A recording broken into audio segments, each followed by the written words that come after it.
I now recognize the Honourable Member for Halifax Citadel Sable Island to respond to the budget address on behalf of the NDP.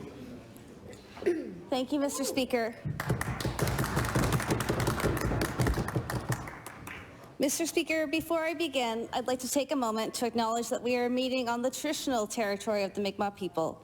The landmass that we call Nova Scotia was never ceded or surrendered. We are all Tree people, and we must strive to meet these obligations. Mr. Speaker, I am pleased to rise today to give the NDP caucus's response to yesterday's budget.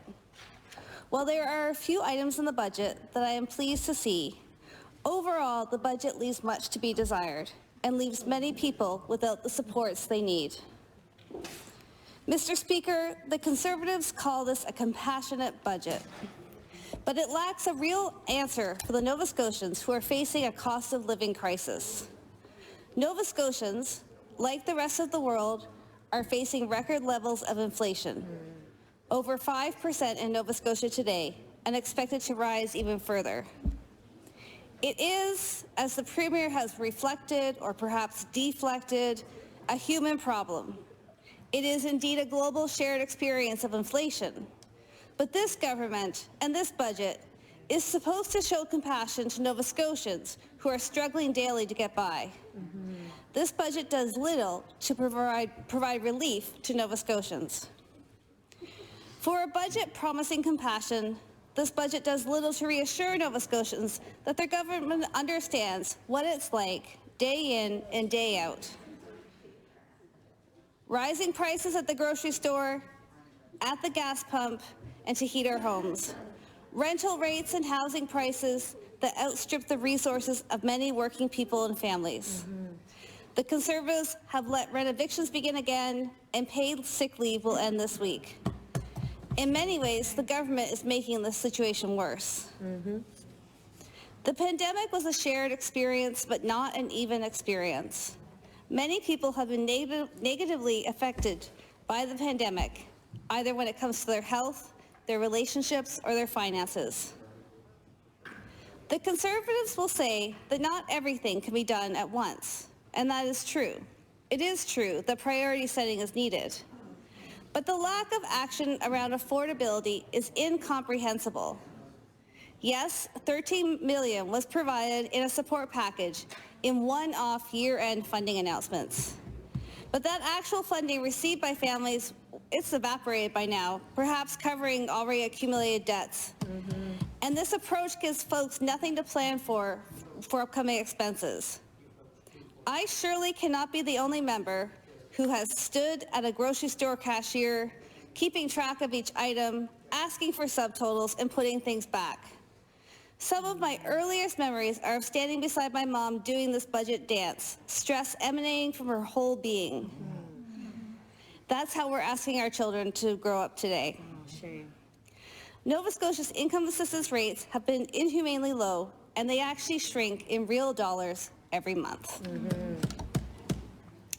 We spoke this afternoon about the inadequate social safety net that is provided to Nova Scotians. 1/5 of our children are living in poverty, and 1/3 of children in Cape Breton are living in poverty. Have you ever worked or volunteered at a school breakfast program or lunch program?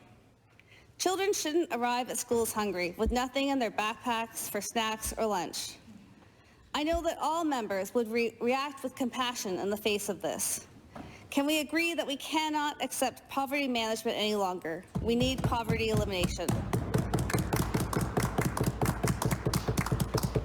I am very proud of the work the federal NDP did to create the CERB and make sure everyone could make ends meet during the pandemic.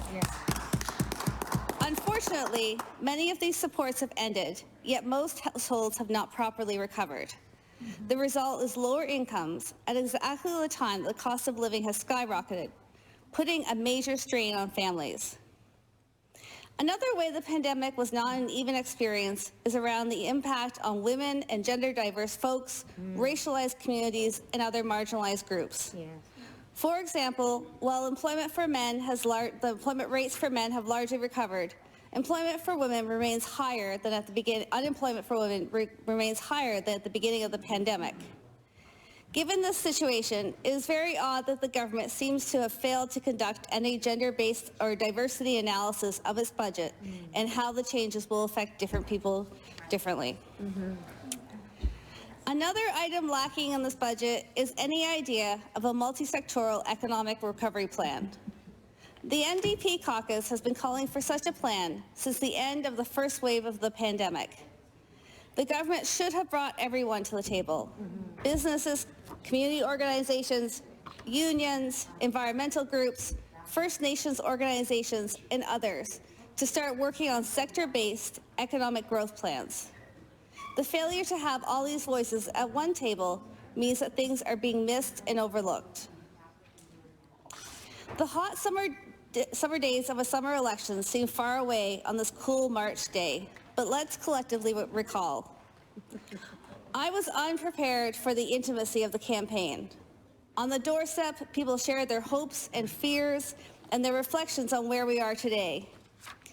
In healthcare, people as parents, as children of aging parents, and for themselves, spoke of their concern about their lack of access to primary health care and lack of access to specialists.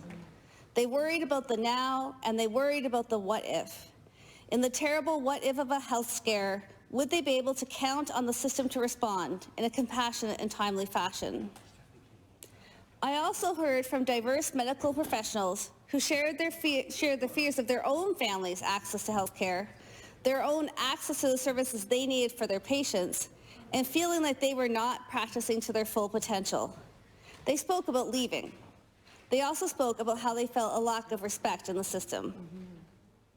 Over the years, and during the campaign, Nova Scotians in agony as their loved ones worsened during the, shared with me how their loved ones worsened during the long wait for mental health care. And Mr. Speaker, it was promised that health care would be fixed. In the face of fear and desperation, people put the trust in this government. Most people knew that it wouldn't be easy, but they are still waiting for a plan. I'm pleased to see that many of the budget items focus on health care, especially that the government is implementing a long-standing NDP proposal to provide 4.1 hours of direct care for every resident of a long-term care facility. That said, the Premier promised a plan to fix health care by March 31st, and we have not seen such a plan. The NDP caucus was also pleased that the government acted on increasing wages for CCAs. This was a positive step. We'd hoped that they would build on this in Budget 2022 by looking at the wages for paramedics, nurses, dietary and janitorial staff, all of whom are essential to operating our healthcare system. Unfortunately, there was nothing to increase the wages of our healthcare heroes in the budget. We are also disappointed not to see any mention in the budget of physician assistants and midwives. While there is new money to support the recruitment of health professionals, there is little to no action on integrating these important professions into our public health care system. Physician assistants would help ease the pressures of the doctor shortage, both in primary care and emergency care. Midwives could help reduce pressure on hospitals and primary care providers by providing high-quality care to people who are pregnant. It is very odd to me that given we have people in our province who are trained and qualified to work in these roles, that the government has not taken any further action to integrate these professionals. Finally, on the health file, I am deeply disappointed to see such little action on resolving the issues paramedics are facing and the problems in emergency health care. Paramedics are facing burnout, and every one of us in this chamber hears from paramedics on this issue. The Paramedics Union has been issuing code criticals when there are fewer than 2 ambulances available in a given county. There have been hundreds of code criticals this year alone, and it's only March. This is a major shortcoming in Budget 2022. Coming out of the pandemic, the need to address the backlog of surgeries and other procedures is huge. However, more clarity of how increased OR time will be prioritized is important. And across healthcare, there's a growing need to monitor against further privatization. Our health human resources will always be finite. Creating more demand for private service providers will result in increased competition for professionals, a competition that the province may not always win. As I said, people often talk to me about their struggles and the lack of adequate mental health services in our community. So it is somewhat surprising that Budget 2022 does so little to address the growing need for mental health services in our province. The budget has a $20.6 million commitment to mental health. I want to walk through the planned expenditures in detail so that we fully understand how little there truly is for the mental health of Nova Scotians. First of all, this is, of course, is much less than the $100 million that the Premier promised to create universal access to mental health care. It does not include funding for same-day, next-day mental health services, as the Premier suggested was being worked on when he went to Ottawa in the fall. We continue to advocate for a community-based mental health system that provides wraparound and diverse services, and where there is immediate access by walking in or, if needed, a phone call. However, the discussion on the relevancy of the idea of extending MSI codes to cover private professionals does not need to happen today because it's not in the budget. There is simply an additional $500,000 put towards working on this project in the coming year. From the $20.6 million, the majority, $12 million, is an investment in early autism intervention services. Like other advances in disability supports, this is important because we know early intervention is key. But early intervention needs to be matched by a lifetime approach to support for people with autism. Inclusive education, employability supports, housing, and adequate financial supports as adults. The roadmap for transforming the Nova Scotia services to persons with disability called on the government to phase out institutional facilities and replace them with small option homes by 2023. With the wait list at more than 1,500, this budget includes funding for only 22 new small option homes. I would ask this government to keep in mind institutions do not have to be large.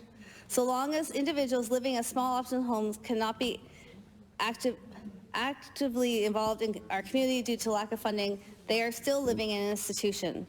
So we need to think about the long-term plan.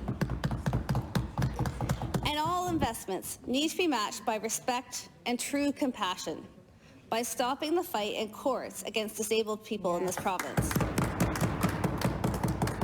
How can it be argued that there has not been systemic discrimination when government has restricted access to education, housing, and health care for generations? So this is a critical investment for young Nova Scotians, yet not likely what we all thought we were promised when we heard universal mental health care. What are some of the other actual investments in mental health? There is a $3.4 million investment in additional clinicians to provide virtual care. And this year, that covers, the budget commits to 11 of the planned 22 clinicians for Nova Scotia Health. So when we talk about the 22 clinicians, the budget hasn't been allocated for those yet. And there are an additional 8 FTEs at the IWK, all to provide virtual care. That's right. All the additional resources announced focus on additional people to connect with folks using an iPad, particularly during emergencies. This is apparently a compassionate budget, but I can't imagine the compassion when you or a loved one are in psychosis and suffering, with the only service available to you is still the emergency room, and then you are handed an iPad.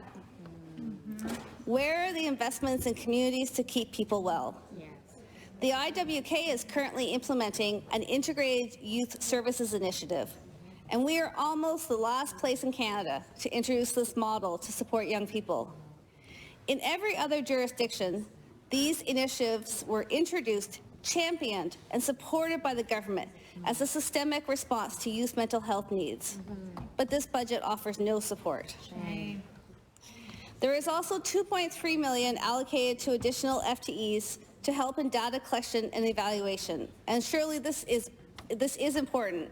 We need services based on evidence. And there is also $600,000 being provided to consult with stakeholders and review models of care. And I hope that that is a broad consultation with the vast array of community organizations that support the mental health and well-being of Nova Scotians. In terms of direct service, there is a commitment to the ongoing funding of the pilot day treatment program. Nova Scotia has long lacked any step-down mental health care options. However, the current program is a small initiative, and it's not clear that it will provide adequate time or wraparound services to ensure success, and it's currently only accessible to folks in the HRM. I do applaud ongoing expansion of the withdrawal management delivery system. In many ways, this initiative is a great example of what we need. These services are located in the heart of communities, and there is no gatekeeper. You can truly walk in at any point in your journey. Connections with other services ensure wraparound services to support people to make sustained progress in their well-being. I'd like to turn to housing as well. In this budget plan, there also will not be a single new unit of non-market housing built. Yet, the Conservative government will continue to give subsidies to wealthy developers. The NDP has been calling on the Conservative government to enact permanent rent control and commit to a clear plan to address the housing crisis. But they've allocated nothing for people trying to survive in an increasingly inaccessible housing market. The recent Dartmouth announcement promises affordable housing at 60 to 80% of people's income, far above the recommended level of 30%. The Conservatives promised they wouldn't wait to solve the housing problem, but an entire winter has gone by, and there are now more people sleeping in the streets than there were when the government took office in the summer. On Thursday, tomorrow, the overnight temporary shelter at the Pavilion in the Halifax Commons will close. Yeah. What happens on April 1st? I'm sure people would love to hear that plan. Especially in our ridings. I am deeply disappointed with the lack of action on affordable housing in the budget. Yeah. It shows an out-of-touch, disinterested approach to helping manage the real problems in Nova Scotia that Nova Scotians are facing. I am hopeful to see the commitments in the budget to inclusive education. I know the cost of not providing inclusive education. Just before the electoral campaign started, we as a family lost our young friend Adam, and whose story I've shared with you before. Adam's experience in school, in particular, spiraled due to a lack of consistent support. Of course, for kids, school experience is definitive. With ongoing failures in school, his health suffered, and we lost him before his 15th birthday. Adam didn't get the support he needed, and far too many children are in the same situation. We look forward to the results of the evaluation of IPPs amongst African, Nova Scotian, and Indigenous students, and we look forward to those being taken into account to develop further culturally competent supports for these students. And overall, we need to move away from a year-by-year approach that forces children and parents each year to fight for recognition, for a plan, and for implementation. We need to support students with respect and dignity throughout their public school career. And if we are truly serious about implementing the recommendations of the Inclusive Education Report, then we need to circle back to the question of respect for the fundamental rights and integrity of persons with disabilities in this province.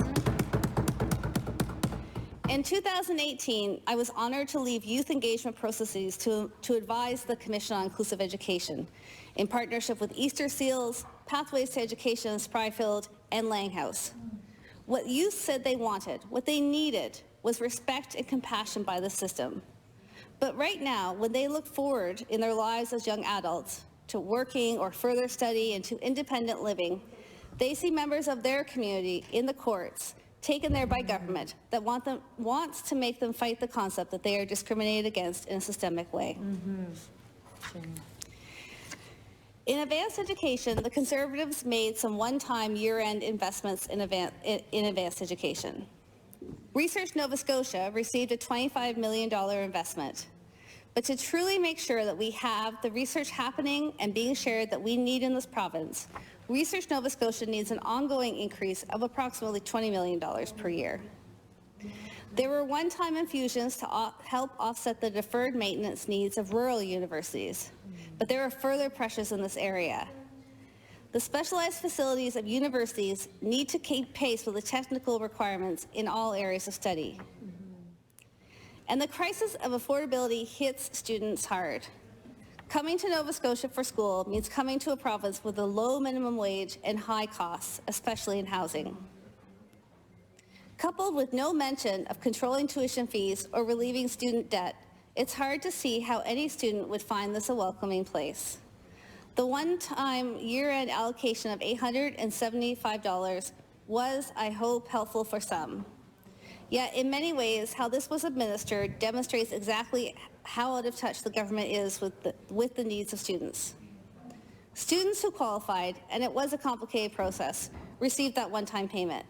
And certainly that would be a welcome relief for groceries for exam month, or maybe a few less hours at work and more time to study. The challenge with this payment was that it was too little, too late. As a student, I had to pay my tuition in January, and students are making decisions about continuing their studies in December and January. How much do I need to make it through the second semester? Do I have enough for rent? How much will I need to work?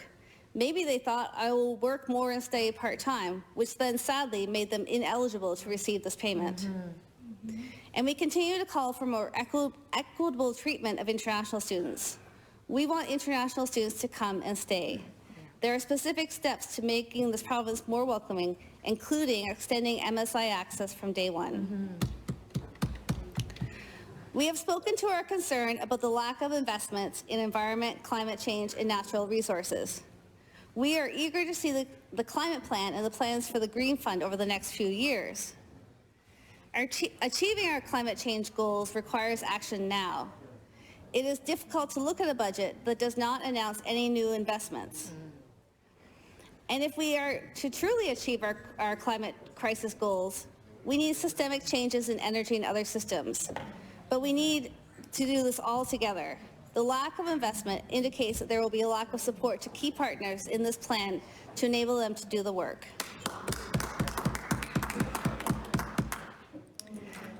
For municipalities too, there is little in this budget.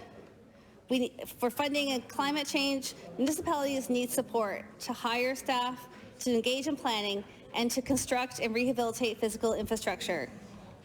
Municipalities also need support with projects to address other priorities of the government, including anti-racism initiatives. We've heard quite a bit today about the plight of small businesses in our province. Small businesses kept the heart of our communities beating during the pandemic.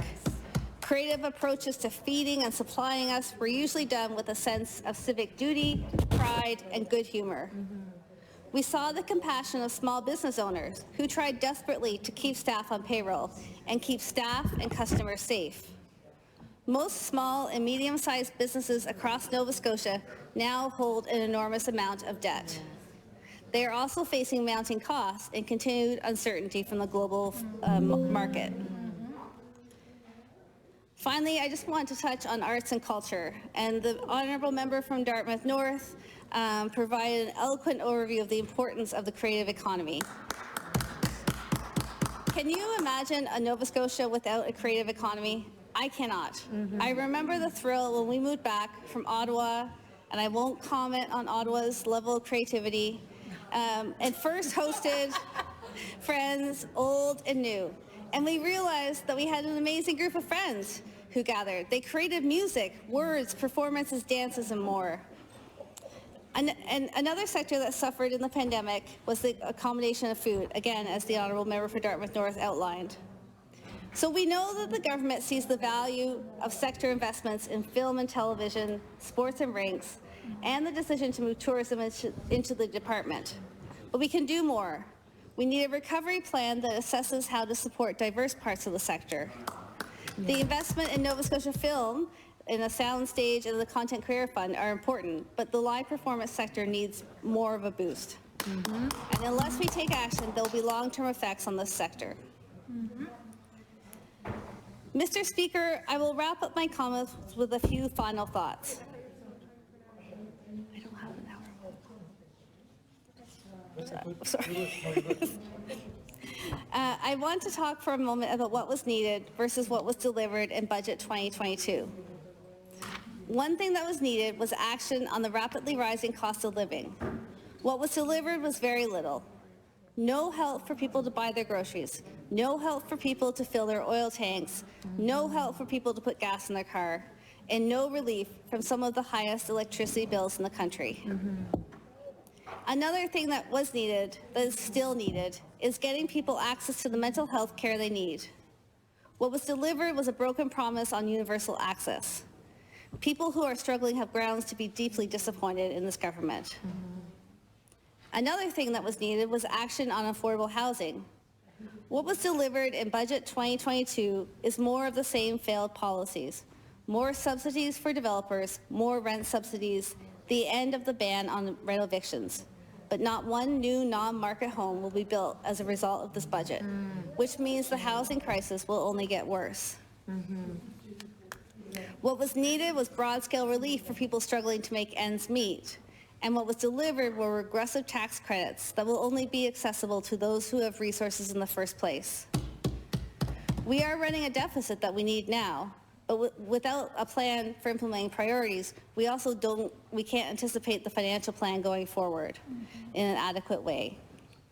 Before I was a student of health systems, I was a student of public administration, so forgive me when I resort to technocratic solutions. When faced with enormous challenges, we do need plans. And yet here we are, 9 months in, the first budget that sets a path for this province, that cuts a path for this province that will be hard to turn off of. And it's still not clear how it all hangs together. So, Mr. Speaker, I will take my seat by saying that I hope to see more details from the government on their intentions, and I look forward to the estimates process, where I hope we will get some detailed answers from our colleagues on the other side of the House.